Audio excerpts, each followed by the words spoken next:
야, 내 시애비 술 취해서 길바닥에 자빠져 있다. 당장 모셔가. 새벽 2시 출산한 지 일주일밖에 안 된 저에게 시어머니의 명령이 떨어졌습니다. 수화기 너머에서 술 취한 시아버지의 고함이 쏟아졌습니다. 그때 친정엄마가 제 손에서 휴대폰을 빼앗아 드셨어요.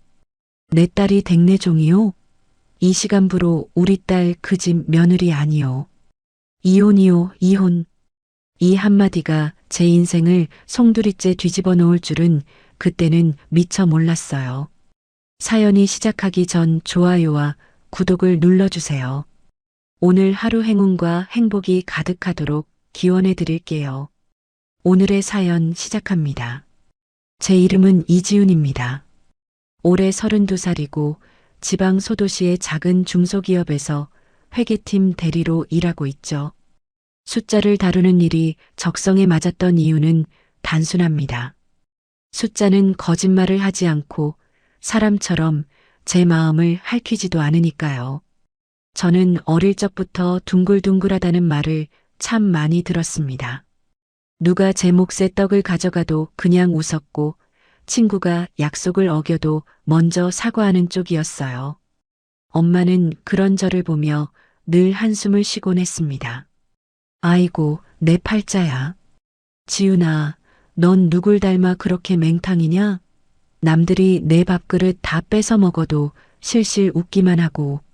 세상이 어떤 세상인데 그렇게 물러터져서 어쩌려고 그래? 사람들은 만만한 사람부터 콱 물어뜯고 잡아먹는 법이야. 알아? 그때마다 저는 엄마의 거친 손을 잡고 웃으며 대답했죠. 엄마도 참 별 걱정을 다 해. 남들하고 얼굴 붉히고 쌈박질하는 것보다 그냥 내가 한번 꾹 참고 넘어가는 게 낫잖아. 나 하나 조금 져주면 여러 사람 편하고 좋지 뭐.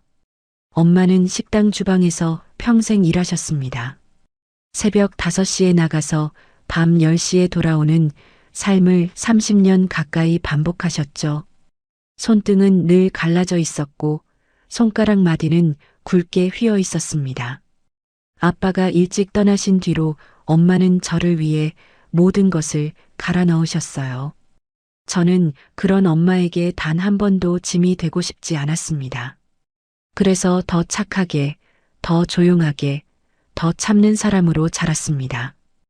회사에서도 마찬가지였어요. 야근을 떠넘기는 동료에게 싫은 소리 한 번 못했고 점심 메뉴도 늘 다수결에 따랐죠. 상사가 보고서를 던지듯 내려놓아도 저는 고개부터 숙였습니다. 아유, 우리 이 대리는 진짜 천사야, 천사. 어쩜 저렇게 바보같이 착할까? 누가 자기 일을 떠넘겨도 화 한 번 안 내고 다 받아주잖아. 편해서 좋아, 아주. 그 말이 칭찬인 줄 알았는데 지나고 보니 그건 칭찬이 아니었습니다. 만만하다는 뜻이었어요. 김민수를 처음 만난 건 2년 전 봄이었습니다. 거래처 직원으로 우리 회사에 서류를 들고 찾아왔던 사람이었죠. 회의실 문을 빼꼼 열고 들어오던 김민수가 저를 향해 환하게 웃었습니다. 아이고, 안녕하세요. 거래처 영업팀 김민수 대리입니다. 말씀 많이 들었습니다. 이지훈 대리님 맞으시죠? 실물이 훨씬 미인이시네요. 저는 자리에서 일어나며 어색하게 고개를 숙였습니다. 아, 네. 맞습니다. 서류 가져오셨다고 들었어요. 이쪽으로 오세요. 김민수가 서류 가방에서 파일을 꺼내며 부드럽게 말을 이었습니다. 제가 완전 길치라서 골목에서 한참 뱅뱅 돌았지 뭡니까. 대리님 뵈러 오느라 진땀 쏙 뺐네요. 회사가 참 아늑한 곳에 숨어 있네요. 아유, 저희 회사가 골목 구석에 있어서 처음 오시는 분들은 다들 고생하세요. 날도 더운데 길 찾게 해드려서 정말 죄송해요. 김민수가 손을 휘저으며 너스레를 떨었습니다. 에이, 대리님이 뭐가 죄송합니까? 못 찾아온 제 다리가 문제고 내 눈이 죄인이지요. 그런 예쁜 얼굴로 미안해하시면 제가 더 곤란합니다. 그 웃음이 참 서글서글했습니다. 서류를 검토하는 내내 김민수는 저에게 농담을 건넸고 저는 오랜만에 회사에서 소리내어 웃었어요. 그 후로 김민수는 일주일에 두세 번씩 핑계를 만들어 회사로 찾아왔습니다. 손에는 늘 따뜻한 커피 두 잔이 들려 있었죠.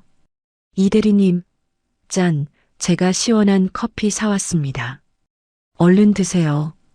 회계팀은 숫자 보느라 머리 아플 텐데 틈틈이 이렇게 단 것도 좀 넣어주고 그래야죠. 자, 쭉 들이켜요. 어머, 민수 씨. 올 때마다 매번 이러시면 제가 너무 미안하고 부담스러워요. 돈도 많이 드실 텐데. 하하, 팍팍 부담 가지시라고 일부러 사오는 겁니다. 그래야 제 생각 한 번이라도 더 해주실 거 아닙니까? 부담 팍팍 가지고 뇌물 팍팍 받으세요. 그렇게 말하며 김민수는 또 한 번 활짝 웃었습니다. 저는 그 웃음에 속수무책으로 무너졌어요. 30살이 넘도록 변변한 연애 한 번 못 해본 저에게 김민수의 다정함은 봄볕 같았거든요. 엄마에게 김민수를 소개했을 때 엄마는 김민수의 손을 한참이나 들여다보셨습니다. 어디 보자 아이고 젊은 총각 손이 어쩜 이리 여자 손처럼 곱고 보들보들할까? 살면서 흙 한 번 안 묻히고 편하게 아주 고생 모르고 귀하게 자란 손이네. 아휴, 엄마는 또 처음 보는 사람 앞에서 대놓고 그게 무슨 말이야. 그거 칭찬이야 아니면 흉보는 거야? 엄마가 어색하게 웃으며 말씀하셨죠. 당연히 칭찬이지. 우리 예쁜 딸내미 나중에 시집가서 손에 물 한 방울 안 묻히고 고생 안 시킬 듬직한 사람 같아서 참 다행이라는 소리다. 그날 밤 엄마는 제 방문 앞에서 한참을 서성이다가 들어오셨어요. 지훈아, 이 어미는 네가 밥 잘 먹고 그저 행복하게만 살면 바랄 게 없다. 근데 말이다. 사람이라는 게 겉가죽만 번지르르 하다고 다가 아니야. 속을 푹 까봐야 아는 게 사람이야. 내 말 명심해라, 알았지? 아휴, 엄마도 참. 쓸데없는 걱정 좀 그만해. 민수 씨 진짜 다정하고 좋은 사람이라니까. 나한테 얼마나 잘하는데 그래. 엄마는 더 말을 잇지 않으셨습니다. 지금 와서 생각하면 엄마는 그때 이미 무언가를 보셨던 것 같아요.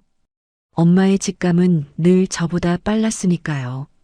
그리고 시간은 흘러 출산 후 일주일째 되던 그날 밤이 찾아왔습니다. 새벽 2시였습니다. 저는 친정 안방에서 아기에게 젖을 물리고 있었어요. 조리원이 비싸서 친정으로 내려와 엄마의 손을 빌리던 중이었죠. 엄마는 옆에 누워 제 등을 토닥이고 계셨습니다. 아이고, 우리 강아지 젖 다 먹었네. 지훈아, 애기 토 안 하게 등 잘 두들겨서 트림 꼭 시켜라. 엄마는 화장실 좀 후딱 다녀올게. 응, 알았어 엄마. 조심해서 다녀와. 엄마가 방을 나간 그 순간 머리맡에 둔 휴대폰이 요란하게 울렸습니다. 화면에 뜬 이름 세 글자에 가슴이 철렁 내려앉았어요. 시어머니. 저는 떨리는 손으로 전화를 받았습니다. 여보세요, 어머님. 수화기 너머에서 시어머니의 날카로운 목소리가 쏟아져 나왔습니다. 야, 이지훈. 너 지금 당장 어디 짱 박혀 있어? 저 친정에 있죠. 어머님, 지금 시간이 새벽 2시가 다 됐는데 이렇게 늦은 밤에 웬일이세요?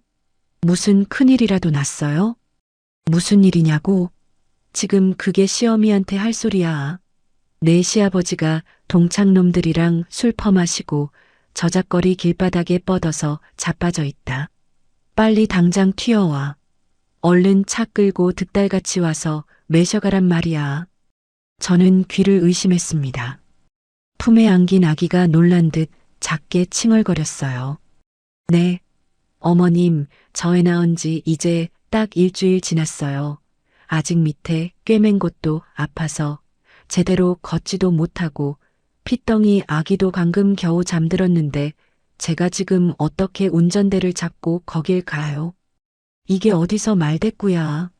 시아버지가 차가운 아스팔트 바닥에 쓰러져서 입 돌아가게 생겼는데 며느리라는 년이 따뜻한 방구석에 벌러덩 자빠져서 잠이나 처자겠다고. 네가 그러고도 우리 집안 며느리야. 흑 어머님, 그래도 지금 한밤중이잖아요. 민수 씨 방에서 자고 있을 텐데 남편한테 가서 좀 데려오라고 하시면 안 될까요? 뭐? 우리 귀한 아들 잠을 깨우라고?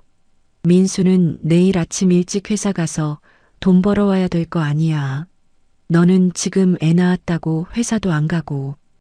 펑펑 노는 주제에 어디서 감히 우리 아들을 들먹여. 친정 구석에서 등 따시고 배부르게 누워있으면서 그깟 운전 하나 못해. 편하게 누워있다는 말에 눈물이 핑 돌았습니다. 회음부 통증으로 앉지도 못하고 가슴은 전몸살로 돌덩이 같은데 저는 입술을 깨물며 겨우 입을 열었어요. 어머님, 저 정말로 아래도 너무 아프고 열도 펄펄 나서 꼼짝도 못하겠어요. 제발 한 번만 봐주세요. 엄살 떨지 마. 어디서 여우같이 앓는 소리야? 애 낳은 게 무슨 유세라고 난리야. 벼슬 땄어. 나 때는 애 낳고 사흘 만에 밭에 나가서 김 메고 밥 짓고 다 했어. 당장 튀어오지 못해. 그때였습니다. 화장실에서 돌아오신 엄마가 제 얼굴을 보셨어요. 새파랗게 질린 제 얼굴과 떨리는 손을 보신 엄마의 눈빛이 순식간에 변했습니다. 평생 식당 주방에서 솥뚜껑을 들어 올리던 그 거친 손이 제 휴대폰을 향해 뻗어왔습니다. 엄마, 잠깐만 안 돼. 엄마는 제 손에서 휴대폰을 빼앗아 들었습니다. 내놔. 당장 그 핸드폰 이리 안 내놔. 저는 엄마를 말릴 새도 없이 그 모습을 멍하니 바라보았어요. 엄마의 손이 잘게 떨리고 있었습니다. 분노였습니다. 평생 누구에게도 큰 소리 한 번 안 내시던 엄마의 어깨가 들썩이고 있었어요. 여보세요? 나 지훈이 애미 되는 사람인데 사돈, 지금 제정신이요. 엄마의 목소리는 낮고 차가웠습니다. 수화기 너머에서 시어머니가 잠시 멈칫하는 기색이 느껴졌어요. 아, 사돈? 아이고, 이 야밤에 미안하긴 한데요. 우리 바깥 양반이 술을 떡이 되게 처먹고 길바닥에 쓰러져 있어서. 엄마가 시어머니의 말을 단칼에 잘랐습니다. 시끄러워요. 내 귀한 딸내미가 그 집구석 돈 주고 사온 종년이요? 아니면 파출부 식모야. 방금 애 낳고 뼈마디가 덜덜 떨리는 산모한테 새벽 2시에 핏덩이 내팽개치고 운전대 잡으라는 게 사람 입통에서 나올 소리요. 엄마의 목소리가 점점 커졌습니다. 저는 처음 보는 엄마의 모습에 숨을 멈췄어요. 아니, 사돈, 무슨 말을 그렇게 험하게 하세요? 며느리한테 그 정도 심부름도 못 시킵니까? 사돈 말씀이 너무 지나치시네. 지나쳐? 지나친 건 피도 눈물도 없는 그 집구석이지. 하나밖에 없는 내 핏줄. 그딴 무식한 집구석에 시집 보낸 내 두 눈가를 찔러야지. 내가 죄인이야. 똑똑히 들어요. 이 시간부로 우리 딸 그쪽 집안 며느리 아니요. 호적 파갈 테니까 이혼 준비나 하쇼. 당장 이혼이야. 뭐시 어쩌고 어째요? 이혼. 아니, 시애비 모셔오라는 말 한마디에 이혼하자는 시어미가 세상 천지에 어디 있어? 사돈 지금 미쳤소? 내가 미쳐?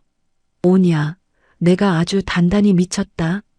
애 낳은 지 일주일 된 며느리한테 한밤중에 술주정뱅이 시애비 수발들라고 발악하는 당신이 짐승만도 못한 미친 인간이지. 당신들 같은 악마 소굴에 내 딸 하루도 더 못 둬. 엄마는 마지막으로 휴대폰을 향해 단단하게 말씀하셨습니다. 내 말 똑똑히 들어. 우리 지훈이 앞으로 2번 다시 그쪽 집구석 문턱에 발끝도 들여놓을 일 없을 거니까 그리 아주 다시는 우리 딸한테 전화질 하지 마. 끊어. 뚝. 전화가 끊겼습니다. 방 안에는 아기의 옅은 숨소리와 엄마의 거친 숨소리만 남았어요. 엄마는 휴대폰을 든 채로 한참을 그 자리에 서 계셨습니다. 저는 떨리는 목소리로 엄마를 불렀어요. 엄마. 엄마가 천천히 저를 돌아보셨습니다. 엄마의 눈에는 눈물이 가득 차 있었지만 입가는 단단하게 다물려 있었어요. 엄마가 제 옆에 무릎을 꿇고 앉으며 제 머리를 끌어안으셨습니다. 아이고, 내 새끼 지훈아, 엄마가 죽일년이다. 내 딸이 저런 몹쓸 집구석에서 이 지경으로 당하고 사는 줄도 모르고 엄마가 다 미안해. 엉엉. 흐흑 엄마 나 진짜 무서웠어. 나 이제 어떻게 민수 씨랑 그 집 사람들이 나 가만 안 둘 텐데. 엄마의 손이 제 등을 천천히 쓸어내렸습니다. 울지 마. 내 강아지 뚝 그쳐. 걱정 하나도 하지 마. 이 엄마 두 눈 시퍼렇게 뜨고 살아있잖아. 엄마가 다 알아서 막아줄 테니까 너는 아무 생각 말고 우리 예쁜 손주랑 몸조리나 푹 해. 알았지? 엄마의 품에서 저는 비로소 참았던 울음을 터뜨렸습니다. 2년 동안 꾹꾹 눌러 담았던 모든 것이 한꺼번에 무너져 내렸어요. 생각해보면 시작은 그날의 첫 식사 자리였습니다. 연애 시절 김민수가 저를 자기 어머니에게 처음 인사시키던 그 자리 말이에요. 식당 문을 열고 들어가던 김민수의 어깨가 묘하게 굳어있던 그 순간을 저는 너무 늦게 떠올렸습니다. 연애를 시작한 지 5달쯤 되었을 때였습니다. 김민수가 어머니께 저를 인사시키고 싶다며 약속을 잡았어요. 시내에서 가장 비싸다는 한정식집이었습니다. 저는 며칠 전부터 옷장을 뒤집어 엎으며 입을 옷을 골랐습니다. 너무 화려해도 안 되고 너무 수수해도 안 될 것 같아서 베이지색 원피스에 작은 진주 귀걸이를 골랐죠. 엄마는 제가 옷을 입고 거울 앞에 섰을 때 한참을 바라보셨습니다. 엄마 어때? 너무 처져 보이지 않아? 이쁘다 우리 딸. 근데 지훈아, 너무 잘 보이려고 애쓰지 마. 사람은 첫 단추를 어떻게 끼우느냐가 평생을 가. 엄마는 또 걱정이 많다. 잘하고 올게. 엄마는 현관까지 따라 나오시며 제 옷매무새를 한 번 더 다듬어 주셨어요. 식당 앞에서 만난 김민수는 평소와 달랐습니다. 넥타이를 몇 번이고 매만지며 한숨을 푹푹 쉬었죠. 민수 씨, 왜 그래? 어디 아파? 김민수가 어색하게 웃으며 제 손을 잡았습니다. 아니야. 엄마가 좀 깐깐하셔서. 지훈이 너무 긴장하지 말고. 내가 잘할게. 걱정 마. 방으로 들어서자 시어머니가 가운데 자리에 앉아 계셨어요. 저는 허리를 깊이 숙이며 인사를 드렸습니다. 안녕하세요, 어머님. 이지훈이라고 합니다. 시어머니가 저를 위아래로 훑어보셨습니다. 그 시선이 마치 시장에서 물건값을 매기는 듯한 눈빛이었어요. 앉아봐. 네, 어머님. 시어머니가 제 옆에 앉은 김민수에게 먼저 물으셨습니다. 민수야, 너 점심은 먹었니? 아침에 국 안 데우고 갔지. 김민수가 즉시 고개를 숙였어요. 엄마, 미안. 시간이 없어서. 그러게 엄마가 일찍 일어나라고 했지. 내 위장 약한 거 알면서 왜 그러니? 저는 옆에서 어색하게 미소만 짓고 있었습니다. 상견례 자리에서 어머니가 아들 끼니부터 챙기는 모습이 살짝 낯설긴 했지만 그저 아들을 끔찍이 아끼시는구나 싶었어요. 시어머니가 그제야 저를 향해 시선을 돌리셨습니다. 이지훈이라고 했나? 옷이 좀 가벼워 보인다. 저는 얼떨떨한 표정으로 제 원피스를 내려다봤습니다. 네, 어머님. 죄송합니다. 죄송할 건 없고 회계팀에서 일한다고 했지. 월급은 얼마나 받니? 수저를 들기도 전에 월급 액수부터 물어오시는 통에 저는 잠시 말문이 막혔습니다. 김민수를 슬쩍 쳐다봤지만 김민수는 물컵만 만지작거리고 있었어요. 250 정도 받습니다. 어머님. 적네. 우리 민수가 400 가까이 받는데. 뭐, 여자가 돈을 많이 벌면 집안이 시끄러워지긴 하지. 저는 그 말이 어떤 뜻인지 정확히 파악하지 못한 채 그저 고개만 끄덕였습니다. 식사가 중반쯤 흘렀을 때 시어머니가 잠시 화장실에 가신다며 자리를 비우셨어요. 저도 화장을 고치려고 뒤따라 일어났습니다. 복도 끝에서 시어머니가 김민수에게 손짓하는 모습이 보였습니다. 저는 본능적으로 기둥 뒤로 한 발 물러섰어요. 민수야, 이리 와봐. 엄마 왜? 너 저애 어디가 좋아서 만나니? 집안도 별 볼 일 없고 얼굴도 그저 그렇고. 김민수가 고개를 푹 숙인 채 두 손을 모으고 서 있었습니다. 30이 넘은 다 큰 남자가 어머니 앞에서 마치 야단 맞는 초등학생처럼 어깨를 움츠리고 있었어요. 엄마, 지훈이 착해. 내가 좋아하니까. 착해서 좋다는 건 만만하다는 소리잖아. 뭐, 그것도 나쁘진 않다. 데리고 살기 편하긴 할 테니까. 저는 그 말을 들으면서도 이상하게 마음이 흔들리지 않았습니다. 오히려 김민수가 어머니께 저렇게 효성스럽구나 하는 감탄만 들었어요. 지금 생각하면 저 자신을 때려주고 싶을 만큼 어리석은 판단이었습니다. 자리로 돌아온 시어머니는 다시 살갑게 웃으셨어요. 지훈아, 많이 먹어. 며느리 될 사람인데 살이 좀 올라야 애도 잘 낳지. 네, 어머님. 감사합니다. 저는 그날 그 자리에서 어머니의 말 한마디 한마디를 다정함으로 번역하고 있었습니다. 집에 돌아와 엄마에게 그날 있었던 일을 들려드렸을 때 엄마는 한참 동안 말이 없으셨어요. 엄마, 시어머님 되실 분이 좀 직설적이긴 해도 정 많으신 분 같아. 지훈아, 엄마가 한마디만 할게. 그 댁 아드님이 엄마 앞에서 어떻게 행동하는지 그걸 잘 봐라. 민수 씨가 효자라서 그래. 좋은 거잖아. 엄마는 깊은 한숨을 쉬고는 더 말을 잇지 않으셨습니다. 그해 가을, 저는 김민수와 결혼했습니다. 엄마는 식당에서 10수년간 모은 쌈짓돈을 모두 털어 예단을 준비하셨어요. 시어머니가 요구한 예단 목록을 받아든 날, 엄마의 손이 한참 떨리던 모습을 저는 기억합니다. 엄마, 너무 무리하지 마. 우리 형편에 이건 좀. 지훈아, 시집은 한 번 가는 거야. 엄마가 어떻게든 해볼게. 우리 딸 기죽이고 싶지 않다. 저는 엄마의 그 마음이 미안해서 시댁에 한 번도 불평하지 못했습니다. 이미 그때부터 제 마음에는 갚을 수 없는 빚이 차곡차곡 쌓이고 있었어요. 결혼식이 끝난 다음 주 일요일이었습니다. 아침 6시도 안 된 시각에 휴대폰이 울렸어요. 여보세요, 어머님. 지훈아, 너 오늘 뭐하니? 시아버지 생신이라 우리 집에 식구들 다 모이는데 일찍 와서 음식 좀 거들어야지. 저는 잠이 덜 깬 채로 시계를 보았습니다. 어머님, 오늘이 시아버님 생신이세요. 저는 못 들었는데. 민수한테 안 들었니? 어휴, 그 녀석? 됐고, 빨리 와. 7시까지.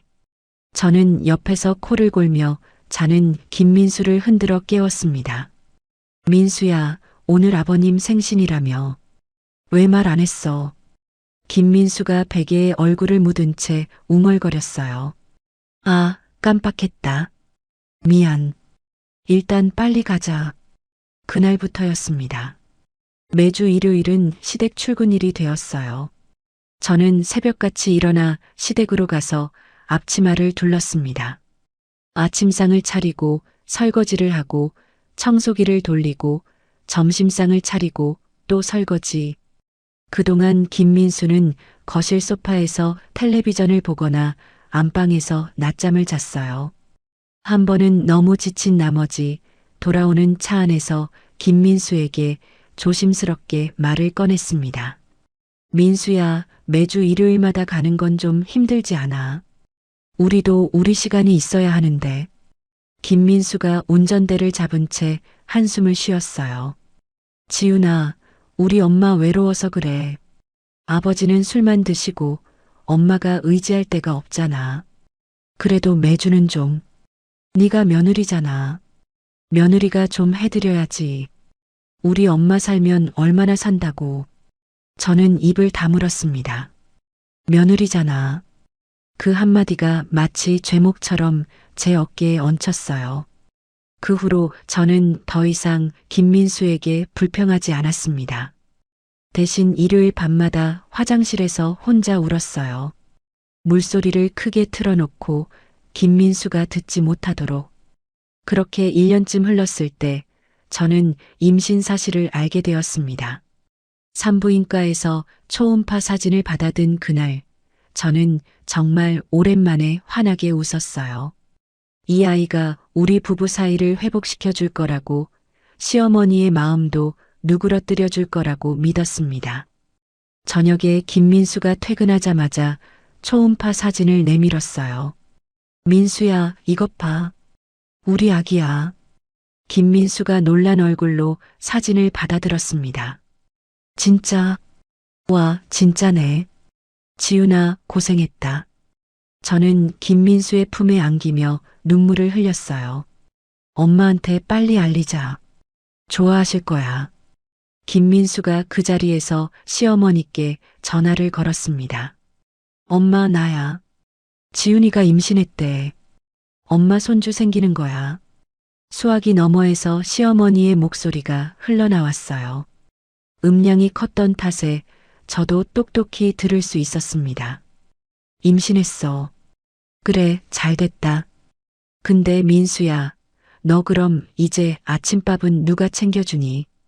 지훈이 입덧 시작하면 부엌도 못 들어갈 텐데. 김민수가 어색하게 웃었습니다. 엄마는 그게 지금 할 소리야. 내가 틀린 말 했니? 우리 아들 굶기지 말라는 게 죄야. 저는 그 자리에 멍하니 서 있었습니다. 손에 들린 초음파 사진이 갑자기 무겁게 느껴졌어요. 축하한다는 말 한마디. 그 흔하디흔한 말 한마디가 그렇게 어려운 일이었을까요? 입덧이 시작되고 한 달쯤 지났을 때 시댁에서 또 전화가 왔습니다. 지훈아, 다음 주 시아버지 제사다. 만삭이라도 와서 거들어야지. 만삭은 아니었지만 배가 제법 부른 상태였습니다. 저는 차마 거절하지 못하고 시댁으로 갔어요. 부엌 바닥에 신문지를 깔고 쭈그려 앉아 전을 부쳤습니다. 기름 냄새에 속이 뒤집혔지만 화장실로 달려가 토하고 와서 다시 앉아 붙였어요. 허리가 끊어질 듯 아팠습니다. 뱃속에 아기가 발길질을 할 때마다 저는 숨을 참았어요. 거실에서는 김민수가 사촌 형들과 게임 이야기를 하며 깔깔거리고 있었습니다. 그 웃음소리를 들으며 저는 처음으로 진지하게 생각했어요.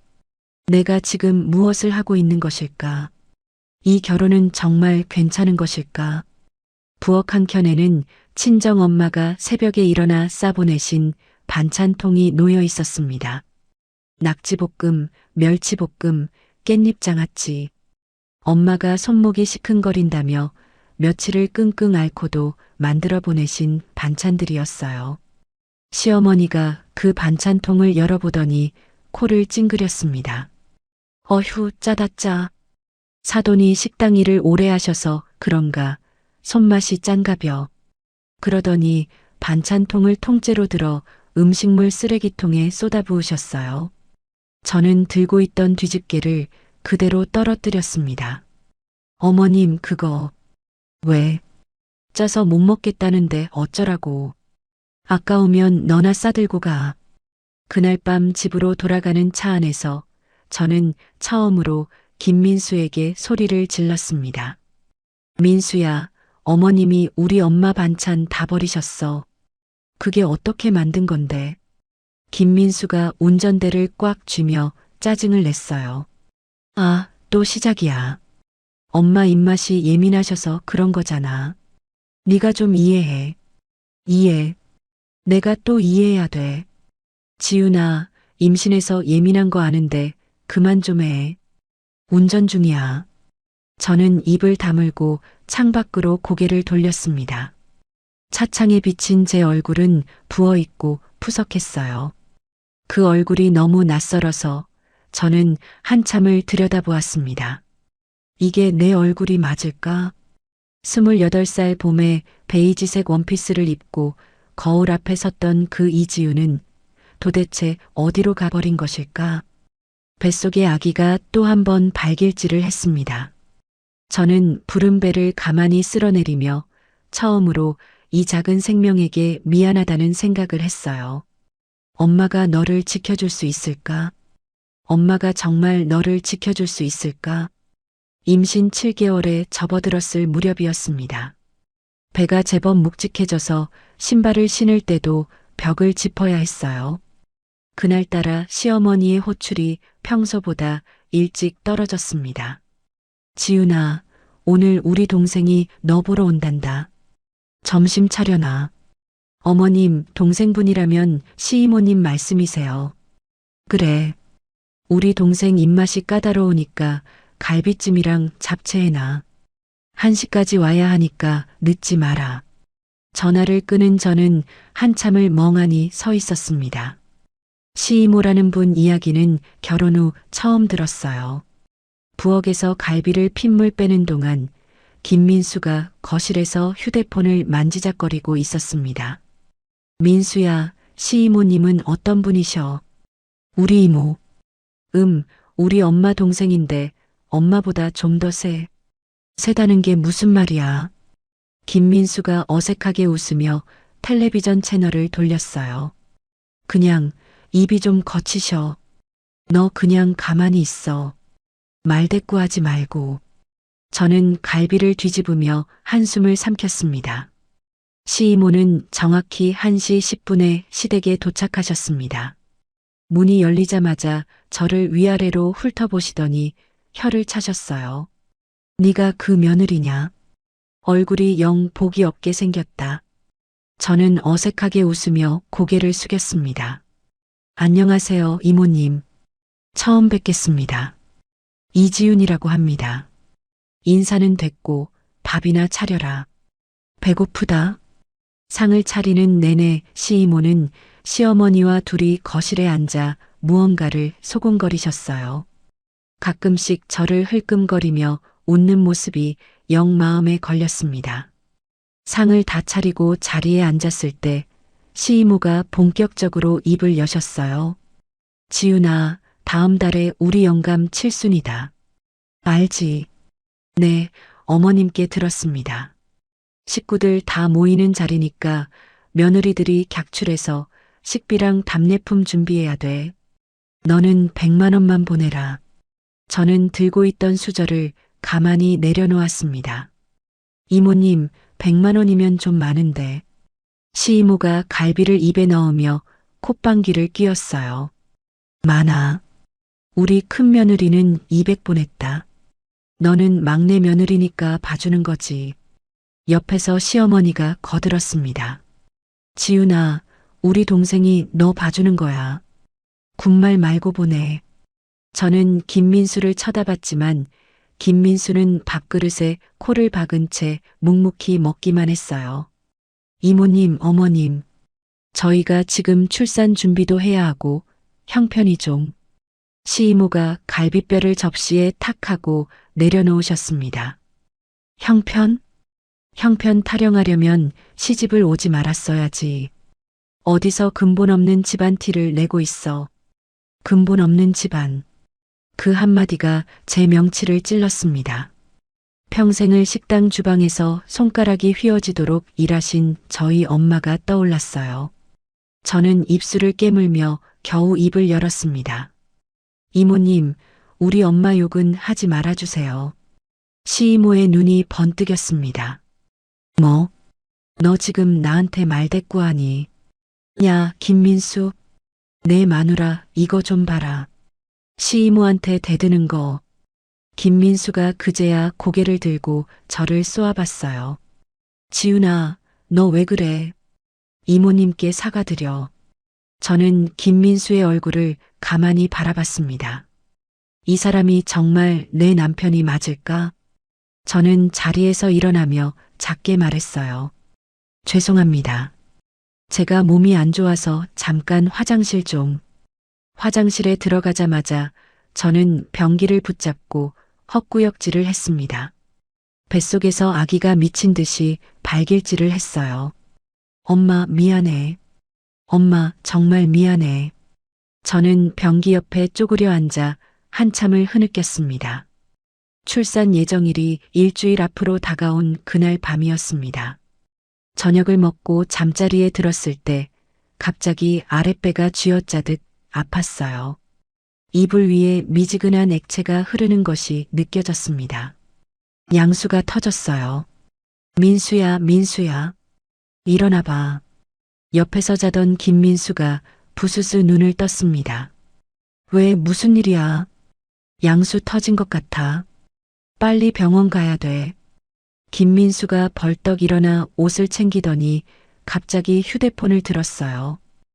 잠깐만. 나 엄마한테 먼저 전화 좀. 민수야, 지금 그게 중요한 게 아니라. 김민수가 손바닥을 들어 저를 멈추며 통화 버튼을 눌렀습니다. 엄마, 나야. 지훈이 양수 터졌대. 알겠어. 알겠어. 저는 진통이 밀려오는 와중에 어이가 없어서 김민수를 바라봤어요. 엄마가 뭐래? 김민수가 미안한 얼굴로 말했습니다. 지훈아, 미안한데. 오늘 이모 아들 돌잔치잖아. 내가 사회 보기로 했는데. 뭐? 이모가 절대 빠지면 안 된다고. 너 일단 혼자 병원 가 있으면 내가 끝나고 바로 갈게. 저는 김민수의 얼굴을 멍하니 쳐다봤습니다. 진통이 다시 한번 밀려와 저는 배를 움켜쥐며 신음했어요. 민수야, 지금 무슨 소리 하는 거야? 나 진통 시작됐다고. 김민수가 이미 옷을 갈아입으며 등을 돌렸습니다. 지훈아, 한 번만 봐줘. 이모가 진짜 무서운 분이야. 내가 안 가면 우리 엄마까지 욕먹어. 저는 더 이상 말이 나오지 않았습니다. 진통은 점점 더 심해졌고 김민수는 끝내 현관문을 열고 나갔어요. 미안. 끝나자마자 갈게. 정말 미안. 문이 닫히는 소리가 났습니다. 저는 침대 위에 혼자 남아 휴대폰을 부여잡고 떨리는 손가락으로 번호를 눌렀어요. 엄마. 지훈아. 우리 딸 무슨 일이야? 엄마의 목소리를 듣자마자 참았던 울음이 터졌습니다. 엄마, 양수 터졌어. 근데 민수가 뭐? 어디 갔어? 이모 아들 돌잔치 갔어. 사회 봐야 한다고. 수화기 너머에서 엄마가 한참을 침묵하셨어요. 그러더니 평소보다 한 옥타브 낮은 목소리로 말씀하셨습니다. 지훈아, 엄마 지금 바로 출발한다. 1시간이면 도착해. 그때까지만 버텨. 알았지. 엄마, 빨리 와. 엄마, 무서워. 엄마 간다. 전화가 끊긴 뒤에도 저는 휴대폰을 손에서 놓지 못했습니다. 진통이 10분 간격으로, 그러다 5분 간격으로 좁혀졌어요. 저는 거실 바닥에 누워 천장을 바라봤습니다. 이렇게 외로운 순간이 또 있었을까? 세상 어디에도 내 편이 없는 것 같은 그 시간이 정말로 지나가긴 할까? 엄마가 도착한 건 정확히 50분 뒤였습니다. 현관문이 벌컥 열리고 엄마가 신발도 제대로 못 벗고 뛰어들어오셨어요. 지훈아, 엄마 왔다. 우리 딸. 엄마가 저를 끌어안으셨습니다. 엄마의 옷에서 식당 기름 냄새가 났어요. 저는 그 냄새를 맡으며 엉엉 울었습니다. 엄마. 울지 마. 우리 딸. 엄마 왔잖아. 가자, 병원 가자. 엄마가 저를 부축해 차에 태우셨습니다. 엄마는 운전대를 잡은 채로 계속 제 손을 꼭 잡고 계셨어요. 지훈아, 조금만 참아. 거의 다 왔어. 병원에 도착한 뒤로의 기억은 흐릿합니다. 진통실에서 저는 엄마의 손을 으스러질 듯 잡았어요. 엄마는 제 이마에 땀을 닦아주시며 한 번도 제 손을 놓지 않으셨습니다. 힘내, 우리 딸. 조금만 더, 조금만 더. 새벽 4시 23분, 제 딸이 태어났습니다. 간호사가 아기를 제 가슴에 올려놓아 주었을 때 저는 그 작은 생명을 내려다보며 울었어요. 엄마가 옆에서 같이 우셨습니다. 고생했다, 우리 딸. 정말 고생했어. 김민수가 병원에 도착한 건 그로부터 5시간이 지난 아침 9시였습니다. 시어머니와 함께였어요. 병실 문을 열고 들어오는 시어머니가 침대에 누운 저를 보더니 첫마디로 물으셨습니다. 아들이야, 딸이야. 저는 천장을 바라본 채 작게 대답했어요. 딸이에요. 시어머니가 짧게 혀를 차셨습니다. 어휴, 첫째는 아들이어야 하는데. 뭐, 둘째 보면 되지. 옆에서 김민수가 어색하게 웃으며 제 손을 잡으려 했어요. 저는 그 손을 슬그머니 빼냈습니다. 침대 옆 의자에 앉아 계시던 엄마가 천천히 일어나셨어요. 사돈, 좀 보십시다. 네, 사돈. 우리 며느리가 고생 많았네요. 엄마가 시어머니의 말을 자르며 한 걸음 다가서셨습니다. 우리 딸 양수 터졌을 때 사위가 어디 있었는지 아시오? 시어머니의 표정이 굳어졌어요. 사돈, 그게 무슨... 돌잔치 사회 보러 갔답니다. 우리 딸 혼자 진통하다가 나한테 전화해서 울고불고. 이게 사람 사는 집안일이요. 시어머니가 당황한 듯 김민수를 쏘아봤습니다. 민수야, 너 그게 사실이야. 김민수가 고개를 푹 숙였어요. 엄마, 이모가 가라고 해서. 엄마가 김민수를 매서운 눈으로 노려보셨습니다. 사위, 자네가 사위가 맞나? 자네 마누라가 다 죽어가는데 사회 보러 간 사람이 사위라고 불릴 자격이 있나? 병실에 무거운 침묵이 흘렀어요. 엄마가 침대로 돌아와 제 손을 잡으셨습니다. 지훈아, 엄마랑 가자. 친정 가서 몸 추슬러. 이 집은 너 몸조리할 집이 아니다. 저는 엄마의 손을 꽉 잡으며 고개를 끄덕였습니다. 처음으로 김민수의 의견을 묻지 않고 내린 결정이었어요. 친정에 내려와 산후조리를 시작한 지 사흘째 되던 날 시어머니에게서 첫 번째 전화가 왔습니다. 지훈아, 며느리가 친정에서 조리하는 게 말이 되니? 빨리 올라와라. 어머님, 죄송합니다. 엄마가 옆에서 도와주셔야 해서요.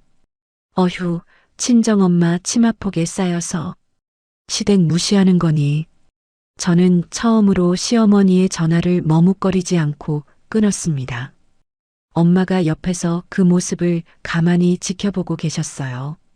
지훈아, 잘했다. 엄마, 나 무서워. 시어머니 화 많이 나셨을 텐데. 엄마가 제 어깨를 토닥이셨습니다. 무서워하지 마. 엄마가 있잖아. 그리고 일주일째 되던 그 새벽 2시 운명 같은 전화가 걸려왔습니다. 전화기 너머에서 술 취한 시아버지의 고성과 시어머니의 명령이 폭포처럼 쏟아지던 그 순간 엄마가 제 손에서 휴대폰을 빼앗아 들고 사자처럼 포효하던 그 순간 저는 비로소 깨어났습니다. 32회를 살면서 단 한 번도 해본 적 없는 결심이 제 안에서 단단하게 굳어지고 있었어요. 이 결혼을 끝내야 한다. 내 딸을 위해서라도, 그리고 평생을 저를 위해 살아오신 엄마를 위해서라도. 전화가 끊긴 뒤 저는 품 안에서 새근새근 잠든 아기를 내려다봤습니다. 이 작은 얼굴을 위해 저는 처음으로 싸우는 사람이 되기로 했습니다. 새로 트인 길, 새벽에 소동이 잠잠해진 뒤 저는 한숨도 자지 못했습니다. 엄마는 제 옆에서 아기를 토닥이며 묵묵히 새벽을 견뎌내셨어요. 창문 너머로 희미하게 해가 떠오를 무렵 마당에서 차 문 닫히는 소리가 들렸습니다. 엄마가 먼저 자리에서 일어나셨어요. 왔구나, 저 인간이. 저는 침대 끝을 짚으며 천천히 몸을 일으켰습니다. 거실로 나가니 김민수가 신발도 벗지 못한 채 현관 앞에 서 있었어요. 밤새 운전한 듯 머리는 헝클어져 있었고 셔츠 단추가 두억에 풀린 채였습니다. 지훈아, 잠깐만 얘기 좀 하자. 엄마가 김민수와 저 사이를 가로막고 서셨어요. 사위, 자네 무슨 낯짝으로 우리 집 문턱을 넘어. 장모님 죄송합니다. 어머니가 술김에 그런 거지 진심이 아니에요. 술김? 새벽 2시에 산모한테 운전대 잡으라는 말이 술김에 나올 소리야. 장모님, 제가 어머니 잘 말씀드릴게요. 지훈이만 데려가게 해주세요. 저는 엄마 뒤에서 김민수의 얼굴을 가만히 바라봤습니다. 이 사람이 정말 내 남편이었구나. 자기 어머니의 명령이라면 새벽 2시에도 산모를 깨우는 사람. 지금 이 순간까지 한 번도 아기 안부를 묻지 않는 사람. 민수야. 제가 입을 열자 김민수가 반갑게 고개를 들었어요. 지훈아. 그래, 나야. 우리 집 가자. 저는 한 걸음 앞으로 나섰습니다. 우리 딸 이름이 뭐야? 김민수의 눈동자가 흔들렸어요. 그게 우리 딸 이름. 출생신고하면서 같이 정했잖아. 말해봐. 김민수가 입을 우물거리며 시선을 피했습니다. 지훈아, 지금 그게 중요해. 일단 집에 가서 천천히. 이서연. 우리 딸 이름이야. 자기 딸 이름도 모르는 사람이 무슨 아빠야. 저는 제 목소리가 떨리지 않는 게 신기했어요. 평생 가슴속에 묻어두던 말들이 그 순간엔 너무도 또렷이 입 밖으로 나왔습니다. 엄마가 부엌으로 가시더니 굵은 소금이 든 통을 들고 나오셨어요. 사위, 잘 들어. 자네는 오늘부로 우리 집 문턱 못 넘어. 내 딸한테도 손도 못 대. 장모님. 엄마가 소금을 한 줌 쥐어 김민수에게 뿌리셨습니다. 소금 알갱이가 김민수의 어깨와 가슴팍에 후두둑 떨어졌어요.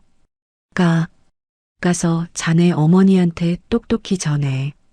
이지훈이는 더 이상 그 집 며느리 아니라고.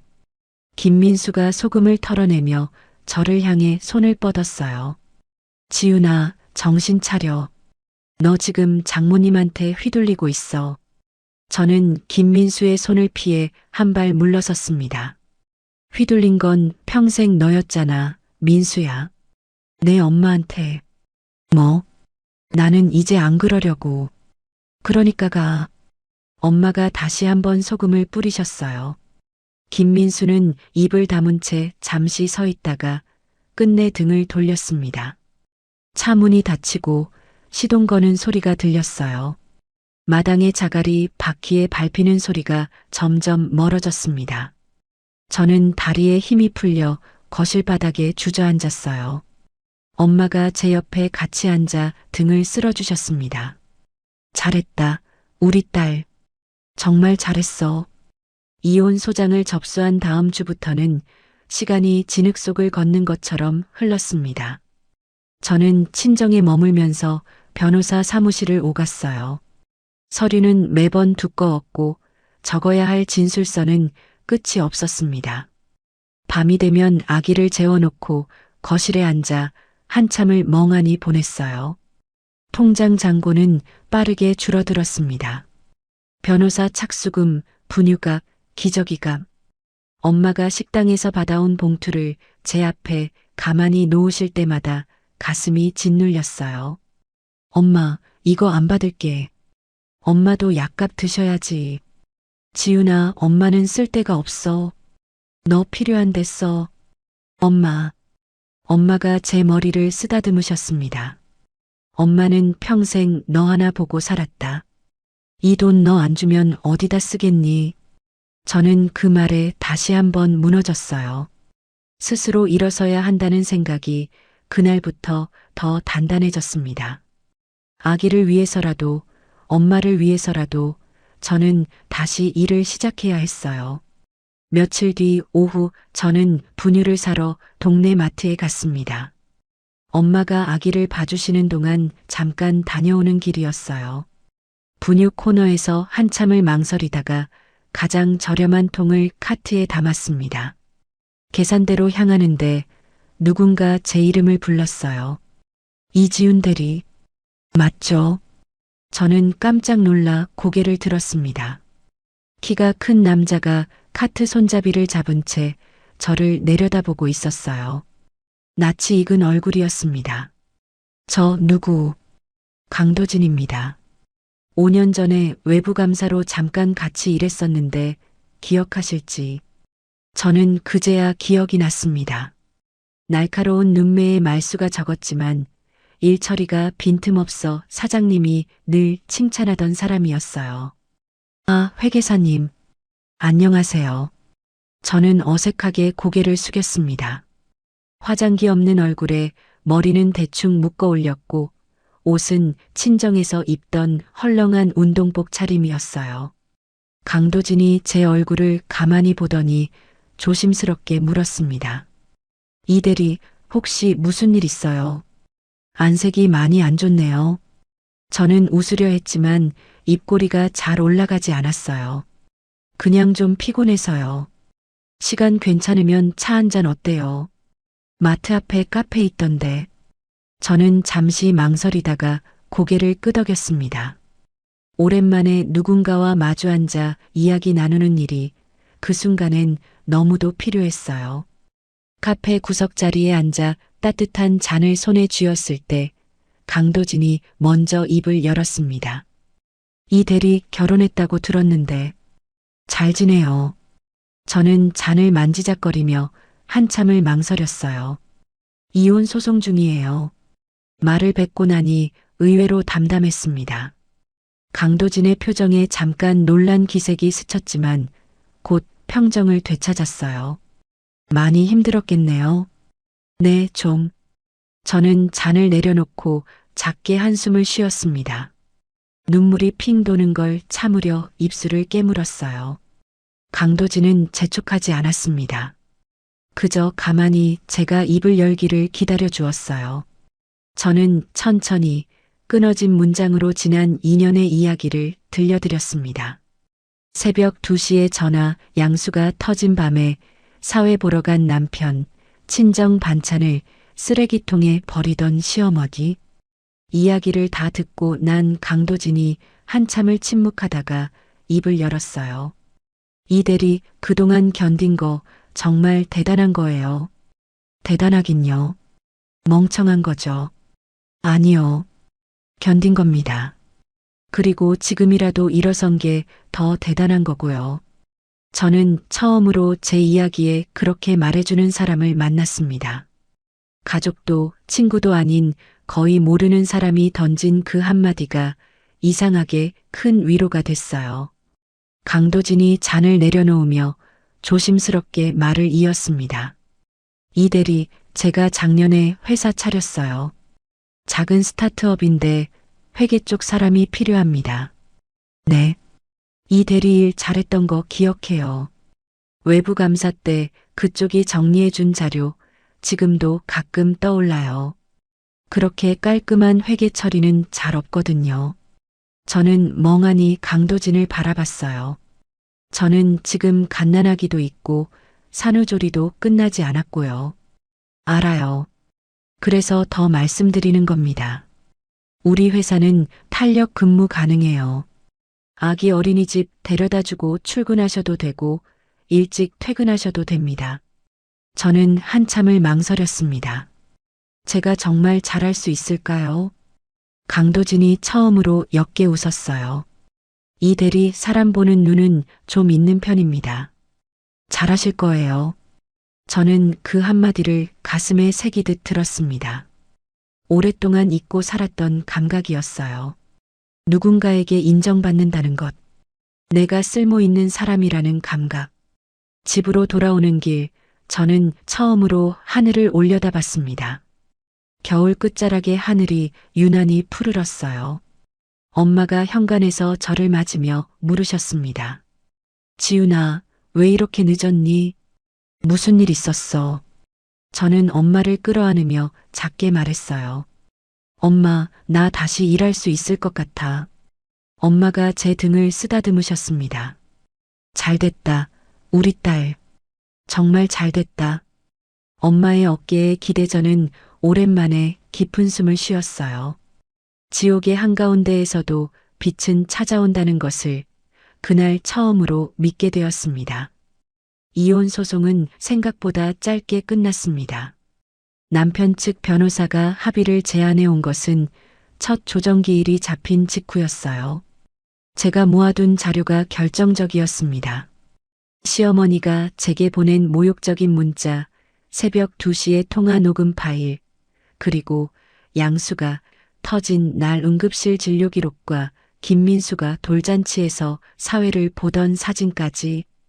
변호사 사무실 회의실에서 마주 앉은 김민수는 처음 보는 사람처럼 작아져 있었어요. 지훈아, 우리 다시 한번 생각해보자. 저는 김민수의 얼굴을 똑바로 바라봤습니다.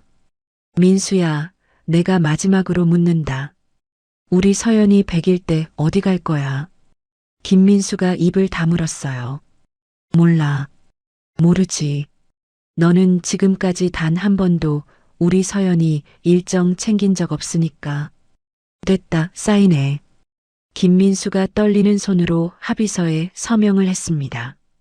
양육권은 제가, 위자료와 양육비도 제가 원하던 금액으로 결정됐어요. 위자료 일부는 시어머니 명의의 부동산에서 강제 집행하는 조건이었습니다. 밖으로 나와 변호사 사무실 건물을 올려다봤을 때 저는 한참을 그 자리에 서 있었어요. 긴 터널을 빠져나온 사람처럼 햇볕이 눈이 부셨습니다. 엄마에게 전화를 걸자 엄마는 한참을 말씀이 없으셨어요. 엄마, 끝났어. 다 끝났어. 수고했다, 우리 딸. 정말 수고했다. 엄마의 목소리가 작게 떨렸습니다. 저도 휴대폰을 귀에 댄 채 거리에서 한참을 울었어요. 도진의 회사로 첫 출근하는 날이었습니다. 서연이를 친정 근처 어린이집에 맡기고 저는 새 정장을 차려입었어요. 옷장 가장 깊숙한 곳에서 꺼낸 옅은 회색 정장이었습니다. 거울 앞에 선 제 모습이 낯설었어요. 엄마가 방문 앞에 서서 저를 가만히 바라보셨습니다. 우리 딸 이뻐 죽겠네. 엄마는 또 나이 33이야. 이쁜 거랑 나이가 무슨 상관이야. 가서 잘하고 와. 응, 다녀올게요. 엄마가 현관까지 따라 나오며 제 어깨를 토닥이셨어요. 지훈아, 너무 잘 보이려고 애쓰지 마. 너는 그냥 너인 게 제일 이뻐. 저는 엄마를 한 번 더 끌어안고 집을 나섰습니다. 도진의 회사는 시내 작은 빌딩 4층에 있었어요.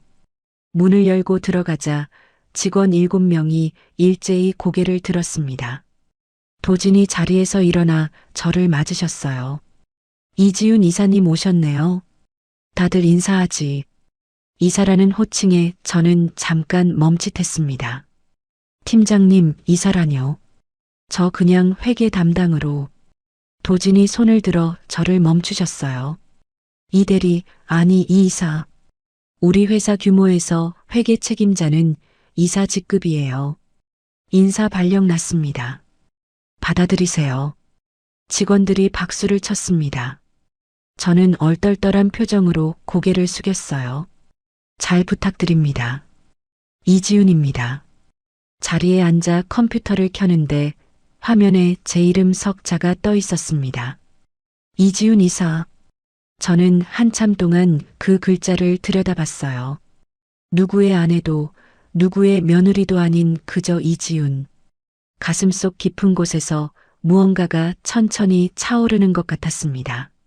첫 달부터 저는 회사 장부를 처음부터 다시 정리했어요. 직원이 늘면서 회계가 엉망이 된 상태였습니다. 세금 신고 누락분, 중복 결제된 비용, 처리되지 않은 매출 채권까지 한 달간 야근을 거듭하며 모든 것을 바로잡았어요. 도진이 회의실에서 저를 부르신 건 그달 말이었습니다. 이 이사, 잠깐 봅시다. 회의실 책상에는 제가 정리한 자료가 놓여 있었어요. 이거 다 이 이사가 정리한 거 맞죠? 네, 팀장님. 이번 분기에 절감된 비용만 4천만 원이 넘어요. 직원들 보너스 줄 수 있게 됐어요. 저는 멋쩍게 웃었습니다. 제 일을 한 건데요. 도진이 자리에서 일어나 창가에 서셨어요. 이 이사, 정말 능력 있는 사람이에요. 그동안 그런 사람을 부엌대기로 부렸던 그쪽 시댁이 어이없을 정도로 저는 잠깐 가슴이 뜨거워졌습니다.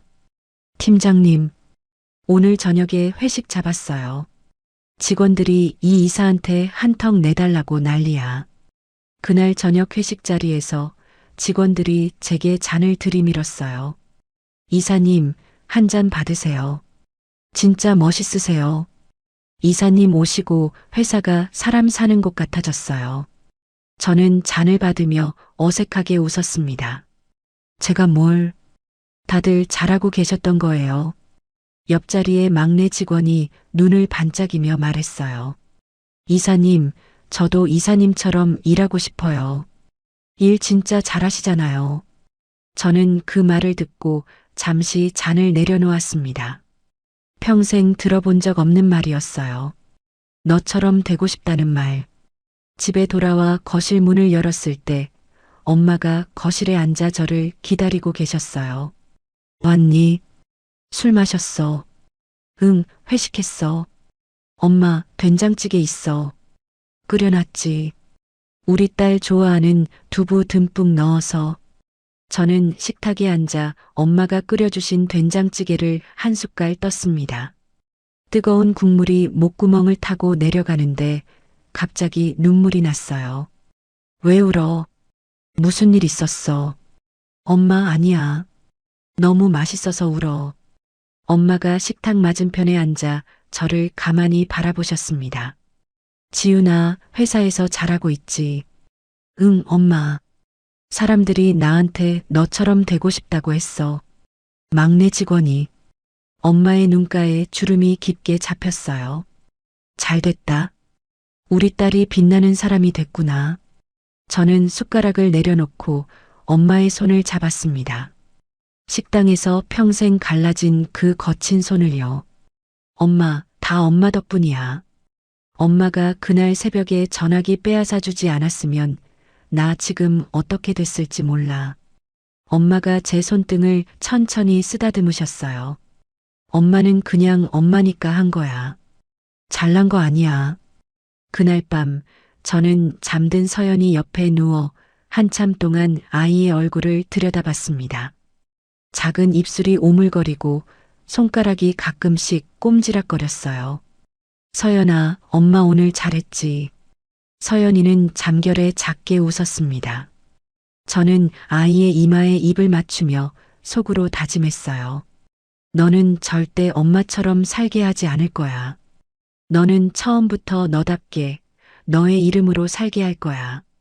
도진과 가까워진 건 그 무렵부터였습니다. 야근이 끝나면 가끔 회사 근처 호프집에서 맥주 한 잔씩 하곤 했어요. 그날도 둘이서 늦게까지 결산 작업을 마치고 늦은 저녁을 먹으러 나갔습니다. 도진이 맥주잔을 손에 쥐고 천천히 입을 열었어요. 이 이사, 요즘 표정이 많이 밝아진 거 알아요. 그래요. 저도 그런 것 같아요. 처음 마트에서 만났을 때 솔직히 걱정 많이 했어요. 안색이 너무 안 좋아서. 저는 잔을 만지작거리며 작게 웃었습니다. 그때는 정말 한 발만 잘못 디디면 무너질 것 같았어요. 도진이 잠시 잔을 내려놓고 저를 가만히 바라보셨어요. 이 이사, 묻고 싶은 게 있어요. 네. 앞으로 어떻게 살고 싶어요? 저는 한참을 생각했습니다. 처음 받아보는 질문이었어요. 누구도 제게 이런 질문을 한 적이 없었습니다. 그냥 내 이름으로 살고 싶어요. 누구의 며느리도 누구의 엄마도 아닌 그냥 이지윤으로. 도진이 옅게 웃으셨어요. 좋은 답이네요. 팀장님은요? 도진이 잔을 들어 한 모금 마시고 천천히 말씀하셨습니다. 저는 그런 사람 옆에 있고 싶어요. 자기 이름으로 사는 사람. 저는 잠깐 숨이 멎었습니다. 도진의 눈빛은 조심스러웠지만 분명했어요. 저는 잔을 들어 한 모금 마시고는 작게 대답했습니다. 천천히 가요, 우리. 도진이 고개를 끄덕이셨어요. 천천히 가죠. 이 이사가 편한 속도로. 집으로 돌아오는 길, 저는 차창 밖으로 흘러가는 가로등 불빛을 바라봤습니다. 세상이 처음으로 따뜻해 보였어요. 평생 남의 눈치를 보며 살던 이지훈이 이제는 제 속도로 걷고 있었습니다. 엄마와 서연이가 있는 집으로 돌아가는 그 길이 그 어느 때보다 가볍게 느껴졌어요. 저는 처음으로 제 인생이 행복할 수도 있겠다는 생각을 했습니다. 하지만 그 생각이 오래가지 못할 거라는 사실을 저는 그때 알지 못했어요. 회사 근처 카페에서 점심을 먹고 들어온 어느 화요일이었습니다. 자리에 앉아 휴대폰을 확인하는데 모르는 번호로 문자 한 통이 와 있었어요. 발신자 표시는 없었지만 문자 내용을 읽자마자 손가락이 굳어버렸습니다. 이지윤, 너 잘 사는 꼴 보기 싫어서 못 견디겠다. 강도진이랑 바람나서 이혼한 거 다 아니까 적당히 해라. 저는 휴대폰을 책상에 내려놓고 한참을 그 자리에 앉아 있었어요. 손이 떨리는 게 느껴졌습니다. 5분쯤 지나 또 한 통이 왔어요. 양육비. 그딴 거 한 푼도 못 준다. 너 같은 년한테 줄 돈 없어. 저는 그 문자를 캡처해 두고 변호사에게 전송했습니다. 답장은 보내지 않았어요. 그날 오후 도진이 회의실로 저를 부르셨어요. 이 이사 무슨 일 있어요? 점심 먹고 와서 표정이 영 안 좋네. 저는 잠시 망설이다가 휴대폰을 내밀었습니다. 전 남편이에요. 모르는 번호로 보냈어요. 도진이 문자를 읽고 한참 동안 침묵하셨어요. 이거 증거로 남겨두세요. 답장은 절대 하지 말고. 네, 알고 있어요. 도진이 휴대폰을 돌려주시며 가만히 저를 바라보셨습니다. 이 이사, 혹시 회사에서 안 좋은 소문 들은 거 있어요? 네, 제 잘못이에요. 사람들이 이상하게 보면 안 되는데. 저는 고개를 저었어요. 팀장님 잘못 아니에요. 저 사람들이 미친 거지. 그 말을 하면서도 저는 가슴 한구석이 무너지는 것 같았습니다. 도진과의 거리가 멀어져야 한다는 두려움이 처음으로 밀려왔어요. 며칠이 지나도 문자는 끊이지 않았어요. 새벽 3시에 욕설이 가득한 문자가 오고 점심시간에는 협박조의 문자가 왔습니다. 저는 그 모든 것을 캡처해 변호사에게 보냈어요. 답장은 단 한 번도 하지 않았습니다. 그러던 금요일 오후였어요. 회사 1층 로비에서 소동이 났다는 연락이 왔습니다. 경비실 직원이 다급한 목소리로 전화를 걸어왔어요. 이지훈 이사님, 1층으로 좀 내려와 보셔야겠습니다. 어떤 분이 이사님 찾으면서 난동을 부리고 계세요. 저는 도진에게 짧게 말씀드리고 엘리베이터를 탔어요. 가슴이 쿵쾅거렸습니다. 엘리베이터 문이 열리는 순간 익숙한 목소리가 들렸어요. 이지훈 어딨어? 이지훈 나오라고 해. 시어머니였습니다.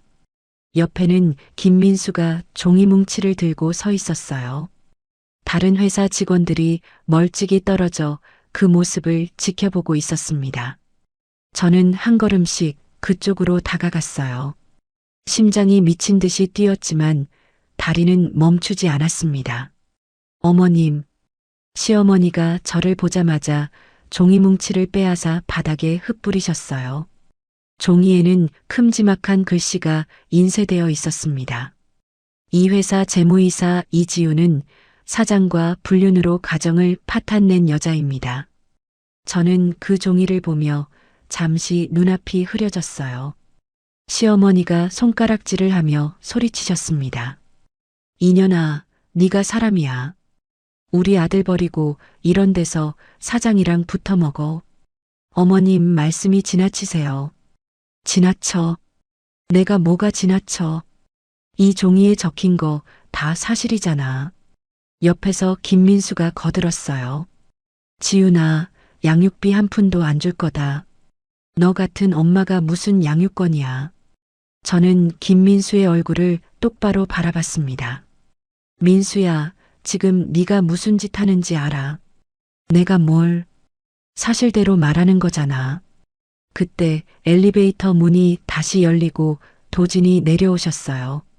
도진은 바닥에 흩어진 종이를 한 장 집어들어 읽어보더니 차분한 목소리로 입을 여셨습니다. 여기서 이러시면 안 됩니다. 명예훼손이고 영업방해예요. 시어머니가 도진을 향해 삿대질을 했어요. 네가 그놈이구나. 남의 가정 깬 인간. 천벌 받을 거다. 도진의 표정이 차갑게 굳었습니다. 도진은 휴대폰을 꺼내 어딘가로 전화를 걸었어요. 여기 빌딩 보안팀이죠.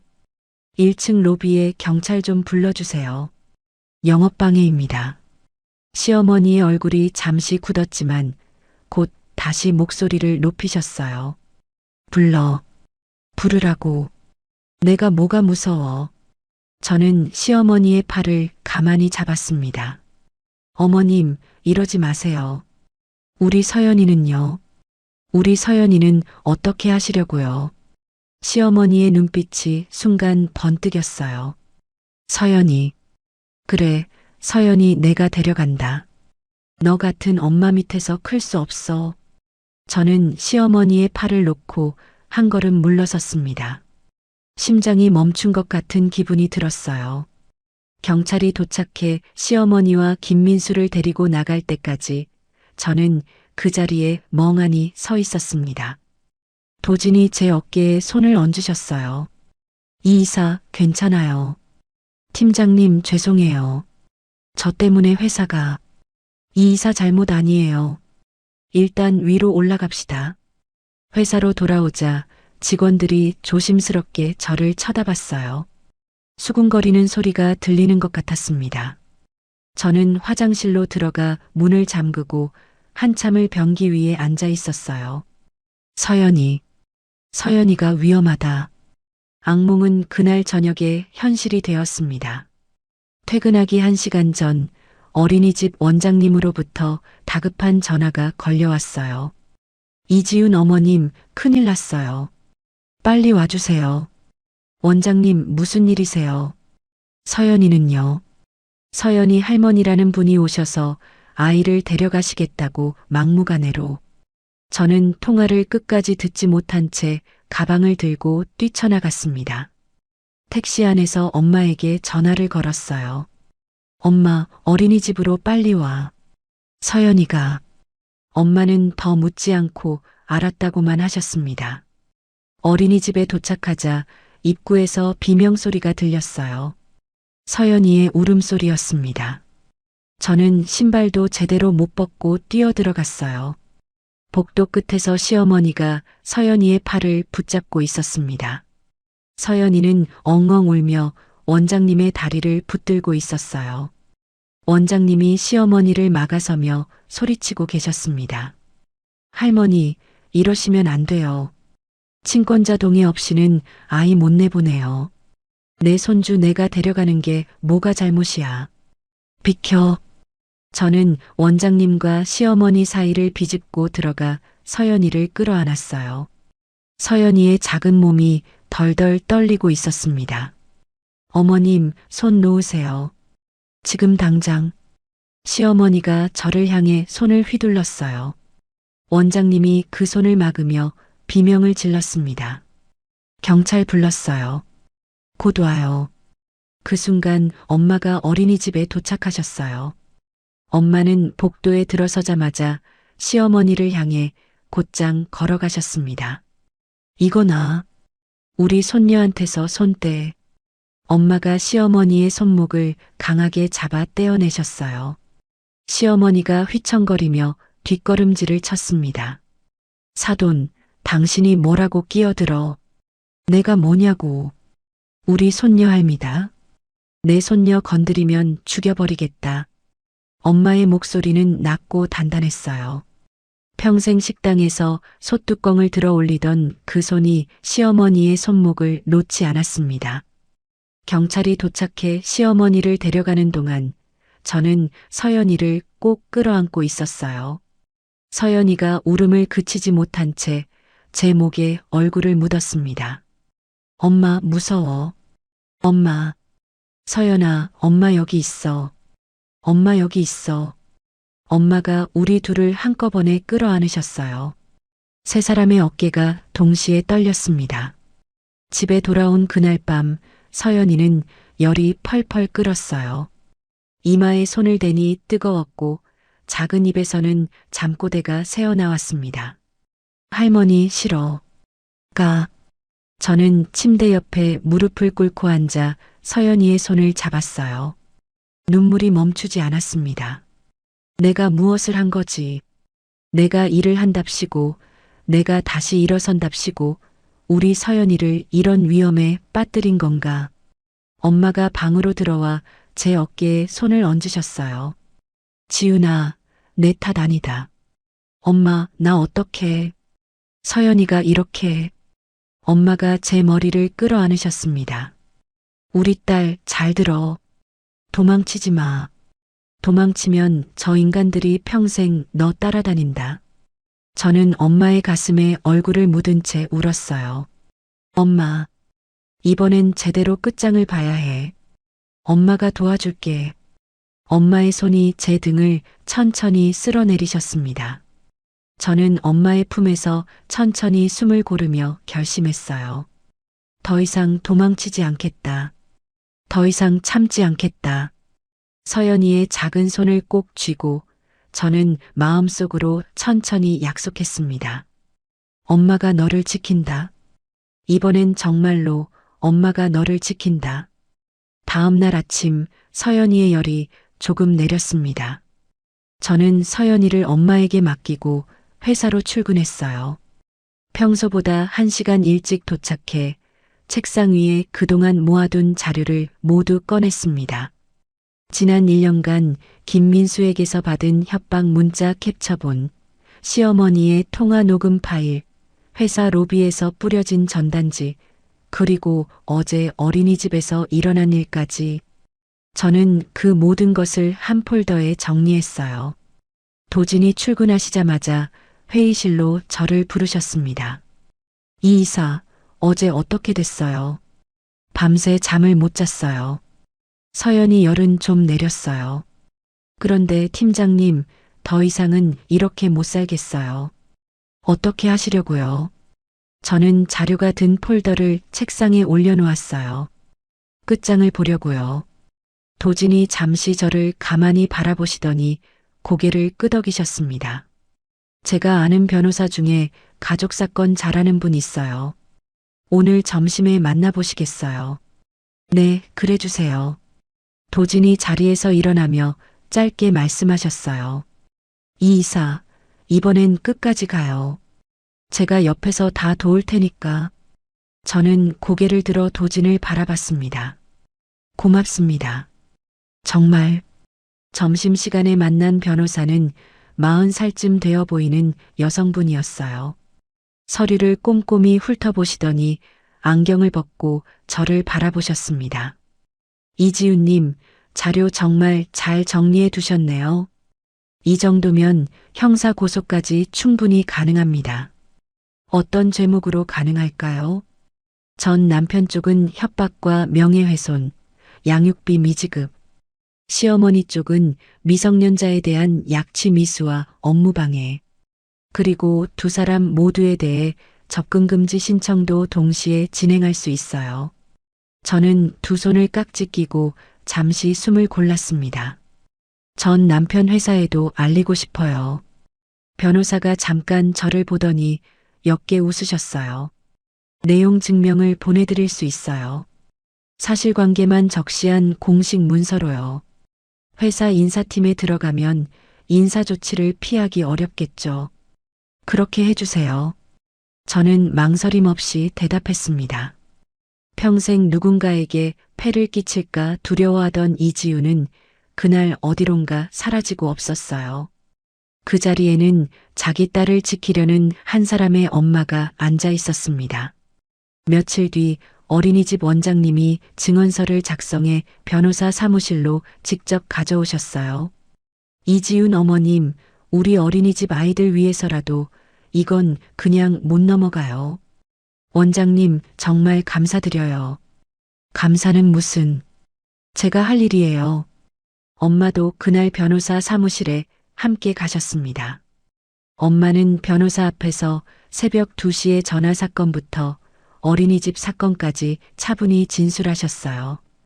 평생 식당 부엌에서만 일하시던 엄마가 변호사 앞에서 또렷한 목소리로 증언하시는 모습을 저는 옆에서 가만히 지켜봤습니다. 엄마의 손이 가끔 떨렸지만 목소리는 한 번도 흔들리지 않으셨어요. 우리 딸이 2년 동안 그 집에서 어떻게 살았는지 내가 다 안다. 다 알아. 변호사가 엄마의 손을 잡으셨습니다. 어머님, 이지훈 님이 어머님 덕분에 여기까지 오신 거예요. 정말 강하시네요. 엄마가 작게 웃으셨어요. 강한 게 어디 있나? 자식 일이니까 한 거지. 저는 엄마의 옆모습을 바라보며 속으로 울었습니다. 내 인생의 가장 강한 사람, 내 가장 깊은 곳의 뿌리. 고소장이 접수되고 일주일 만에 시어머니가 경찰서로 출석하라는 통보를 받았다는 소식이 들렸어요. 같은 날 김민수의 회사에는 내용 증명이 도착했습니다. 회사 인사팀에서 김민수를 호출했다는 이야기는 그 다음 주에 김민수의 누나로부터 전해 들었어요. 평소 저와 거의 왕래가 없던 김민수의 누나가 갑자기 제게 전화를 걸어왔습니다. 지훈아, 좀 만나자. 내가 부탁할 게 있어. 저는 잠깐 망설이다가 동네 카페에서 만나기로 했어요. 카페에 나타난 김민수의 누나는 얼굴이 헬쑥했습니다. 지훈아, 우리 민수 좀 살려줘. 회사에서 권고사직 얘기까지 나왔대. 저는 잔을 만지작거리며 가만히 듣고 있었어요. 엄마도 경찰서 들락거리시느라 정신이 없으셔. 합의해주면 안 될까? 누나, 우리 서연이는요? 뭐? 우리 서연이가 어린이집에서 어떻게 끌려갈 뻔했는지 누나는 아세요? 김민수의 누나가 입을 다물었습니다. 누나도 알잖아요.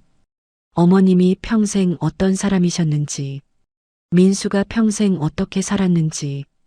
저는 이제 우리 서연이까지 그 굴레에 넣고 싶지 않아요. 지훈아. 저는 잔을 내려놓고 자리에서 일어났어요. 누나, 저는 합의 안 해요. 끝까지 갈 거예요. 카페를 나오는데 다리가 후들거렸습니다. 하지만 한 발짝도 멈추지 않았어요. 저는 그날 처음으로 제가 만든 결정을 끝까지 밀고 나갈 수 있는 사람이 되었습니다. 경찰서 조사를 마치고 나온 시어머니가 결국 변호사 사무실로 찾아오셨어요. 저는 변호사 옆에 앉아 있었습니다. 문이 열리고 시어머니가 들어오는 순간 시어머니의 어깨가 한참 작아 보였어요. 지훈아. 저는 시어머니를 향해 가만히 고개를 들었습니다. 어머님 앉으세요. 시어머니가 의자에 앉으셨어요. 평소에 그 기세는 어디로 갔는지 두 손을 모은 채 한참을 말씀이 없으셨습니다. 지훈아, 한 번만 봐줘. 내가 다 잘못했다. 저는 잠시 시어머니의 얼굴을 가만히 바라봤어요. 이 사람이 2년 동안 저를 그렇게 몰아세웠던 그 사람이 맞을까? 지금 이 자리에서 두 손을 떨며 앉아 있는 이 사람이 저는 천천히 입을 열었습니다. 어머님, 저도 한 번만 묻고 싶었어요. 뭐? 어머님은 저를 한 번이라도 며느리로 생각하신 적이 있으세요? 시어머니가 입을 우물거리며 시선을 피하셨어요. 내가 좀 모질긴 했지. 그래도 어머님 새벽 2시에 산모한테 운전대 잡으라고 하셨을 때 그때 제 얼굴 한 번이라도 떠올리셨어요. 시어머니가 고개를 푹 숙이셨습니다. 미안하다. 정말 미안하다. 저는 시어머니의 얼굴을 가만히 바라보다가 변호사 쪽으로 시선을 돌렸어요. 합의금 액수 우리 측 요구대로 진행해 주세요. 변호사가 고개를 끄덕이셨습니다. 시어머니가 떨리는 손으로 합의서에 서명을 하셨어요. 위자료의 합의금까지 더해진 금액은 시어머니의 노후 자금 전부였습니다. 서명을 마친 시어머니가 마지막으로 저를 한번 올려다보셨어요. 지훈아, 우리 손녀는. 저는 자리에서 일어나며 마지막으로 말했습니다. 어머님, 서연이는 제 딸이에요. 어머님은 다시는 그 아이 이름조차 부르지 마세요. 문을 닫고 나오는 순간 저는 한 번도 뒤를 돌아보지 않았어요. 복도 끝에서 도진이 저를 기다리고 계셨습니다. 저는 도진을 보자마자 다리에 힘이 풀렸어요. 도진이 다가와 저를 부축해 주셨습니다. 이 이사 끝났어요. 네, 끝났어요. 저는 도진의 어깨에 잠시 이마를 기댔어요. 도진이 제 등을 천천히 토닥여 주셨습니다. 잘했어요. 정말 잘했어요. 엘리베이터를 타고 내려가는 동안 저는 거울에 비친 제 모습을 가만히 바라봤어요. 2년 전 베이지색 원피스를 입고 떨던 그 이지우는 사라지고 없었습니다. 거울 속에는 한 발짝씩 자기 길을 걷는 한 여자가 서 있었어요.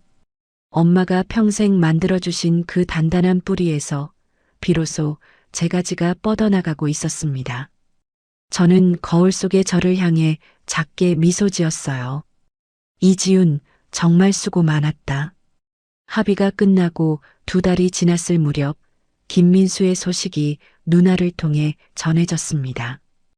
회사에서 결국 권고사직을 받았다는 이야기였어요. 내용 증명에 적힌 행적이 인사위원회에 그대로 올라갔고 부서원들 사이에서도 평판이 무너졌다고 했습니다. 시어머니는 합의금을 마련하느라 살던 집까지 줄여 이사를 가셨다고 했어요. 소문에 따르면 두 분은 매일같이 서로를 원망하며 다툰다고 합니다. 저는 그 소식을 전해 듣고도 별다른 감정이 들지 않았어요.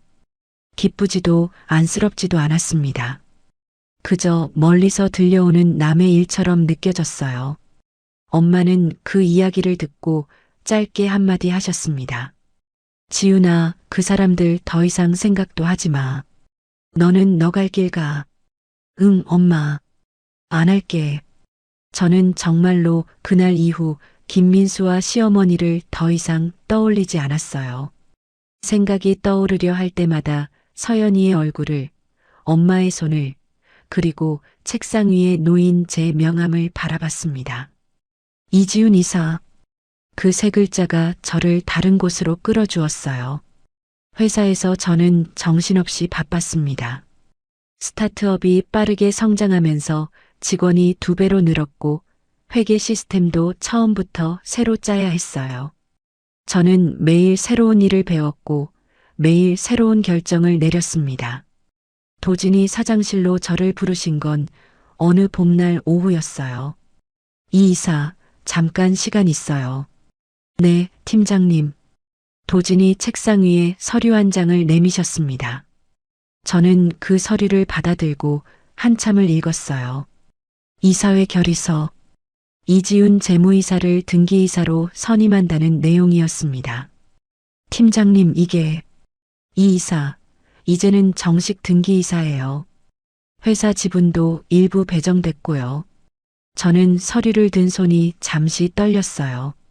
제가 그럴 자격이 있으니까 드리는 거예요. 이 이사 없었으면 우리 회사 지금 이 자리에 못 왔어요. 저는 고개를 들어 도진을 바라봤습니다. 도진의 눈빛이 따뜻했어요. 고맙습니다. 고맙긴요. 제가 더 고맙죠. 집에 돌아와 엄마와 서연이 앞에 그 서류를 펼쳐 놓았습니다. 엄마가 한참을 들여다보시더니 천천히 입을 여셨어요. 지훈아, 이게 무슨 종이야? 엄마, 나 등기이사 됐어. 회사 진짜 임원이 된 거야. 엄마의 눈가가 붉어졌습니다. 우리 딸이. 엄마가 더 이상 말을 잇지 못하시고 제 손을 꼭 잡으셨어요. 엄마의 거친 손에서 따뜻한 온기가 전해졌습니다. 옆에서 서연이가 영문도 모른 채 박수를 치고 있었어요. 엄마, 짝짝꿍. 저는 서연이를 끌어안고 한참을 웃었습니다. 엄마도 저도 그날 오랜만에 큰 소리로 웃었어요. 서연이는 그해 봄 유치원에 입학했습니다. 작은 가방을 메고 노란 모자를 쓴 서연이의 뒷모습을 보며 저는 한참을 그 자리에 서 있었어요. 엄마 다녀올게. 응, 서연아. 즐겁게 놀고 와. 서연이가 손을 흔들며 뛰어들어가는 모습을 보며 저는 처음으로 가슴이 벅찼습니다. 이 아이가 이렇게 밝게 자라고 있구나. 이 아이의 작은 등에는 더 이상 어두운 그늘이 없구나. 엄마가 옆에서 제 어깨를 토닥이셨어요. 우리 서연이 씩씩하게 잘 크네. 엄마 덕분이야. 엄마가 옆에 있어서. 엄마 덕은 무슨. 다 내 덕이지, 내 덕. 유치원 학예의 날이었습니다. 서연이가 무대 위에서 친구들과 함께 춤을 춘다고 며칠 전부터 들떠 있었어요. 저는 그날 회사에 반차를 내고 학예회 시간에 맞춰 유치원으로 갔습니다. 엄마는 이미 자리에 앉아 카메라를 손에 쥐고 계셨어요. 엄마, 일찍 오셨네. 우리 서연이 첫 무대인데 좋은 자리 잡아야지. 저는 엄마 옆에 앉으며 무대를 바라봤습니다. 학예회가 시작되기 직전 누군가 제 어깨를 가볍게 두드렸어요. 돌아보니 도진이 꽃다발을 들고 서 있었습니다. 팀장님, 어떻게? 이 이사가 서연이 학예회 한다고 하길래 잠깐 들렀어요. 저는 잠시 말문이 막혔어요. 엄마가 옆에서 도진을 보시더니 자리에서 일어나셨습니다. 안녕하세요. 지훈이 엄마예요. 도진이 정중하게 고개를 숙이셨어요. 인사가 늦었습니다. 강도진이라고 합니다. 엄마가 도진을 한참 보시더니 작게 웃으셨습니다. 우리 딸이 회사에서 많이 신세졌다고 들었어요. 신세는 제가 더 졌습니다. 어머님. 엄마가 그제야 자리를 한 칸 옆으로 내어주셨어요. 여기 앉으세요. 우리 서연이 무대 곧 시작해요. 도진이 어색하게 제 옆자리에 앉으셨습니다. 저는 도진을 슬쩍 쳐다보고 작게 말했어요. 고마워요. 별거 아니에요. 서연이가 무대에 올랐을 때 저는 손이 떨려서 카메라를 제대로 들지 못했습니다. 엄마가 카메라를 대신 들어주셨어요. 서연이가 친구들과 함께 노래에 맞춰 춤을 추는데 가끔씩 저를 향해 손을 흔들었어요. 저도 손을 들어 흔들어 주었습니다. 옆에서 도진이 작게 박수를 쳤어요. 무대가 끝나고 서연이가 무대 아래로 뛰어내려왔습니다. 엄마 잘했지. 잘했어. 우리 서연이. 최고였어. 도진이 들고 있던 꽃다발을 서연이에게 내미셨어요. 서연아, 이거 받아. 오늘 무대 정말 멋있었어. 서연이가 눈을 동그랗게 뜨고 저를 올려다봤어요. 엄마, 이 아저씨 누구야? 저는 잠깐 망설이다가 천천히 대답했습니다. 엄마 회사 사장님이야. 그리고 엄마 친한 분이야. 서연이가 꽃다발을 받아 안으며 도진을 향해 활짝 웃었어요. 아저씨, 감사합니다. 도진이 서연이의 머리를 가만히 쓰다듬어 주셨습니다. 엄마가 그 모습을 옆에서 가만히 바라보고 계셨어요. 학예회가 끝난 뒤 우리는 근처 식당에서 함께 저녁을 먹었습니다. 서연이는 도진의 옆에 딱 붙어 앉아 종알종알 이야기를 했어요. 엄마가 가끔 도진을 흘끗 보시며 작게 미소를 지으셨습니다. 집으로 돌아오는 길, 도진이 저를 차에 태워주셨어요. 차 안에는 서연이가 잠들어 있었고 엄마도 옆에서 꾸벅꾸벅 졸고 계셨습니다. 도진이 운전대를 잡은 채 조용히 말씀하셨어요. 이 이사 다음 달에 같이 어디 다녀올래요? 셋이서, 셋이서요. 이 이사랑 서연이랑 저랑. 저는 잠시 창밖을 바라봤습니다. 가로등 불빛이 차창 위를 천천히 흘러가고 있었어요. 좋아요. 같이 가요. 도진이 옅게 웃으셨어요. 천천히 갈게요. 이 이사 속도에 맞춰서. 저는 도진의 옆모습을 가만히 바라봤습니다. 이 사람과의 관계가 어떻게 흘러갈지는 아직 모릅니다. 하지만 적어도 저는 더 이상 두렵지 않았어요. 이번에는 누군가에게 휘둘리지 않는다는 확신이 제 안에 단단히 자리 잡고 있었습니다. 집에 도착해 서연이를 안고 침실로 들어갔어요. 엄마는 거실 소파에 잠깐 앉아 한숨을 돌리셨습니다. 저는 서연이를 침대에 눕히고 다시 거실로 나왔어요. 엄마가 식탁에서 따뜻한 차를 한 잔 끓이고 계셨습니다. 저는 엄마 맞은편에 앉아 엄마의 손을 가만히 잡았어요. 평생 식당 부엌에서 일하시던 그 거친 손. 새벽 2시에 제 휴대폰을 빼앗아 들고 사자처럼 포효하시던 그 손. 서연이를 어린이집에서 지켜내신 그 손. 저는 엄마의 손에 천천히 입을 맞췄습니다. 엄마, 왜 우리 딸? 엄마가 그날 새벽에 전화기 빼앗아 주시지 않았으면 나 지금 어떻게 됐을지 몰라. 엄마가 작게 웃으셨어요. 엄마는 엄마 할 일을 한 것뿐이야. 엄마, 그게 엄마 할 일이 아니라 엄마 사랑이었어.